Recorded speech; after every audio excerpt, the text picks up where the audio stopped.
The image of Prime Minister Sunak and the Conservative Party is now at stake, as we've been mentioning. Beyond that tax evasion row around the Tory chair Nadhim Zahawi, another financial scandal looms. In the latest, the opposition Labour Party wants an investigation into financial guarantees given by the millionaire Richard Sharp to 10 Downing Street during Boris Johnson's tenure. Johnson had recommended Sharp for the top job at the BBC. The Labour Party has written to the Parliamentary Commissioner on the matter. This comes after a report published in the Sunday Times that Richard Sharp was involved in the talks to help fund Johnson's lifestyle when he was undergoing financial difficulties in late 2020.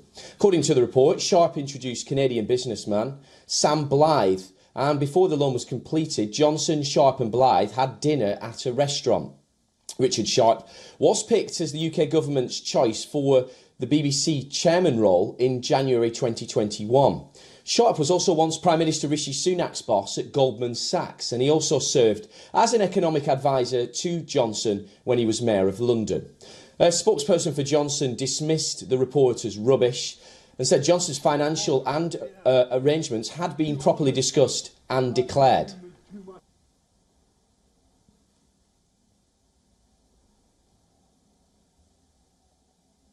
Well, Dr. Nigel Fletcher joins us once again, a political analyst and political historian at King's College London. And you alluded to it in your last answer, Nigel, the sleaze surrounding the wider Conservative Party. And of course, one of Rishi Sunak's predecessors is still there. Just how significant is this issue? And of course, it's linked to one of the biggest jobs in the country, which is the chairman of the BBC.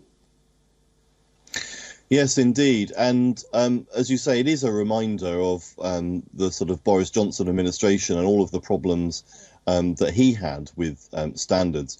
One thing it's worth noting, actually, in relation to Nadhim Zahawi's predicament is that the Prime Minister has been able to refer that to his independent ethics advisor. Well, of course, he only has an ethics advisor because he appointed one. Boris Johnson was several months without one because two of his had resigned in protest at the conditions that they were working under. They didn't feel they were able to continue. So I think that, you know, we have a contrast with the Boris Johnson administration, with Rishi Sunak coming in, pledging a government of integrity and accountability, wanting to be different to Boris Johnson. And now he's got this this latest revelation that there is an issue around Boris Johnson's appointment of the BBC chair. So this is not going to be a welcome reminder for him of his former next-door neighbour's presence. And it's not great for Boris Johnson either, who we're told is sort of considering his future in politics and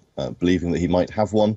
I think that, you know, this is another one of those stories that that sort of start to create a picture in the public's mind. And this is where I think the historical illusion comes in here, that you have a government that is sort of, feeling as though it's ending its term.